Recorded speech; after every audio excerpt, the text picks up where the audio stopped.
overtook my emotions to a level that I never knew it could, and it overtook me to a level that I never knew it would. hmm Some people would say that alcohol is good because it helps you get in touch with or express emotion. You wouldn't necessarily agree with that. No, not at all. It's a false emotion that it lets you get in touch with.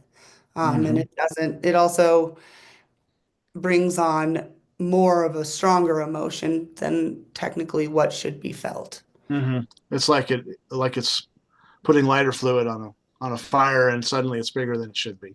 Exactly, Like 100%. if a fire burns out of the fire pit, then there's repercussions, and then reparations that need to take place, and stuff gets burned up. And 100%. and I guess we're describing the life of a person dealing with any addiction is something that maybe could be okay in certain circumstances. I don't know. I guess if we're talking about illicit drugs, no, but if we lose control, and then there's destruction. Right. Yes. What's kind of funny is that I have an addiction to building Lego sets now. And it's because it occupies my brain and it's a healthy addiction as opposed to just sitting and drinking. So that's what I do now. Really? That's awesome. I'm the crazy Lego lady. It was it was more of a way to get me through what I was hmm going through. Because if I just sat, then my brain would just think and Yeah. would go down, a different road. And I do want to be honest, I'm not sober by any means, but hmm I'm a lot healthier. I Okay. do it in a controlled manner, Yeah. and it's Okay. not as it was. Okay. Yeah, I So. appreciate that. Is your goal complete sobriety, or more just managing, getting to a better state of management with alcohol? A better state of management. I mean, I think eventually down as I get older, it'll, go away. As Yeah. you get older, it tends to fade out of your life. Yeah. So it's not, but it's not nothing like it was before my divorce ended. So Yeah. that was Yeah. a huge relief, and I kind of just felt more so the Holy Spirit inside of me just kind of hmm helped me get through. It got me through it all. I honestly, what my last uh, meeting was mediation, and I was all by myself, and it was a 6 hour mediation. And every single break I had, I would go outside and I would pray to God and I'd look up at the sky and ask Him for strength and to help me get through this difficult time. So, hmm and it worked. It did. He gave me the strength I needed to get through that, and I never knew exactly how much strength I had. So I was so grateful that he was there to show me that and to be there for me. You had us praying for you, a couple of us praying for you that day. Yeah, well, I could feel it. I could, and I knew Interesting. exactly who got me through it. Yeah. So, Yeah. At the perfect time when you were crying yeah. out for it. Yeah. Yes. Okay.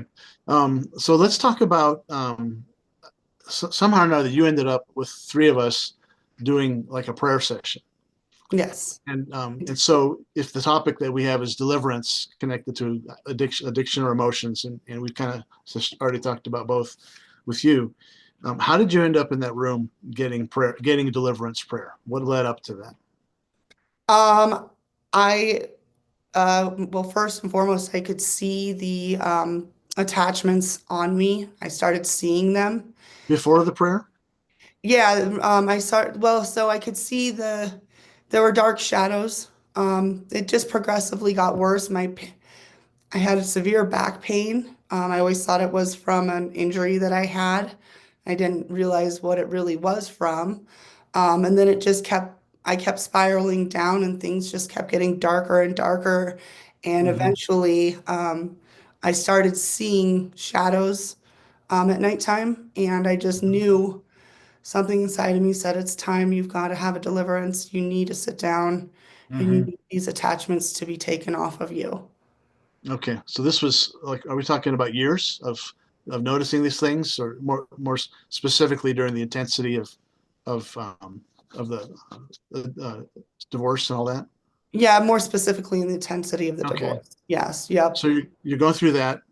You're starting to do the God thing. You're doing Hmm. church with the advice of friends and a counselor, um, and you're also simultaneously noticing stuff, uh, shadows around Yes. you, attached Hmm. to you, near you. I mean, how would you describe it?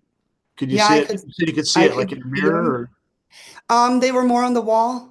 They were in the okay, shadows. I could feel their presence more. I actually okay, could, I mean, the hair would stand up on my arms sometimes just laying in my bedroom, and I could, I'd look around and I would see something in the corner of my eye, and it just progressively got worse as I went down this path, hmm where there was no end, there was no light at the end of the tunnel at that point. So, hmm So you're dealing with worse and worse degrees of hopelessness. yes, You're physically feeling and even at times seeing oppression around you. yes. Do you feel like that amplified as you started getting closer to God, or do you feel like that's what led you to go get closer to God? I think that's one of the things that led me to go get closer to God was because of this. There was something always there. There was a presence there. And I do think it amplified as I did get closer to God. And I think it Hmm. also amplified as um, it came with me, came into Yeah. me. And I think that's really where it totally was trying to take over. Okay. So you could sense the battle, and it's almost like I don't know. I think of it as like you have something going on beneath the surface, and then God comes to extract it, and now it's full out there, and then you can see the enormity of it, um, mercifully while it's being separated from you. But Yes. it sounds like it was a process of several months to where it's really getting bad. Um, Hmm. okay. So, how important was the prayer time that we did, the deliverance time, to you breaking free of this stuff? Was that like a key part of it, or was that Uh, that okay? started it all. Yeah, that started it all.